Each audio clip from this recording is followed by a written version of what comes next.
సరే ఎవరైనా సరే ఆడబిడ్డల్ని అవమానించే విధంగా ప్రవర్తించడం కానీ అనుమానం వచ్చే విధంగా చర్యలు కానీ ఈ ప్రభుత్వంలో ఉండవు.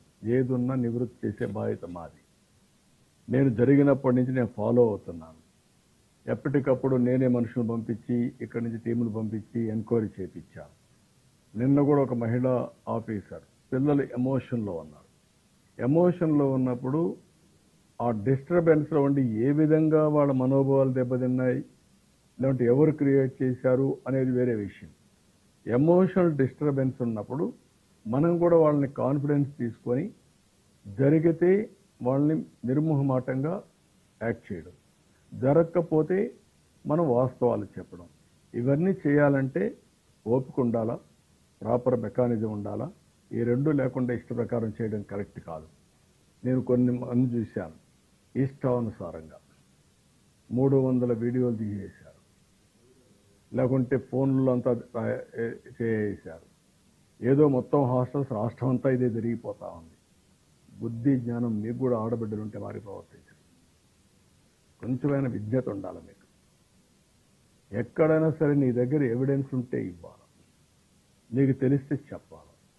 తెలియకుండా కావాలని దుష్ప్రచారం చేయడం చాలా నేరం. ఆడబిడ్డల శీలాన్ని కూడా తాకట్టు పెట్టే విధంగా లేకుంటే అవహేళన చేసే విధంగా చేయడం కరెక్ట్ కాదు. దీన్ని చాలా తీవ్రంగా ఖండిస్తున్నా, గర్హిస్తున్నా, హెచ్చరిస్తున్నా. మంచిది కాదని కూడా చెప్తున్నా. దానికి ఏ విధంగా చేయాలో మేము ఆలోచిస్తాం. కానీ ఇన్సిడెంట్ కాడికి వచ్చేప్పుడు మాత్రం నేను ఎవ్వరితో కాంప్రమైజ్ కాం. ఢిల్లీలో కూడా మేము మాట్లాడాం. సిఈఆర్టీ ఉంది, కంప్యూటర్ ఇంజనీరింగ్ రెస్పాన్స్ టీమ్. సిఈఆర్టీతో మాట్లాడి అక్కడ senior scientist one mister Sharma SS, ఇంకొక విద్యాసాగర్ సైంటిస్ట్, అదే మాదిరిగా Surendra Varma another scientist, Ravichandra another scientist. వీళ్ళందరితో కలిసి ఒకరిని సిఏడిసి నుంచి కూడా center for development of advanced computing నుంచి ఒక టెక్నికల్ పీపుల్ కూడా తీసుకుంటాం. అదే మాదిరిగా పోలీసుని కూడా 1 or 2 ఇన్వెస్టిగేషన్ ఆఫీసర్లు పెడతాం, అక్కడ లోకల్ వాళ్ళు కాకుండా బయట వాడిని. వీళ్ళందరూ వెళ్ళి అక్కడ ఏం జరిగిందో మొత్తం తీసుకొని వాళ్ళ దగ్గర ఉండే ఎక్విప్మెంట్ కూడా తీసుకొని డౌట్ ఉండే వాళ్ళందరి సెల్ ఫోన్లు కానీ వాళ్ళ యొక్క ఐప్యాడ్లు కానీ అవన్నీ తీసుకుంటాం, కంప్యూటర్లు తీసుకుంటాం.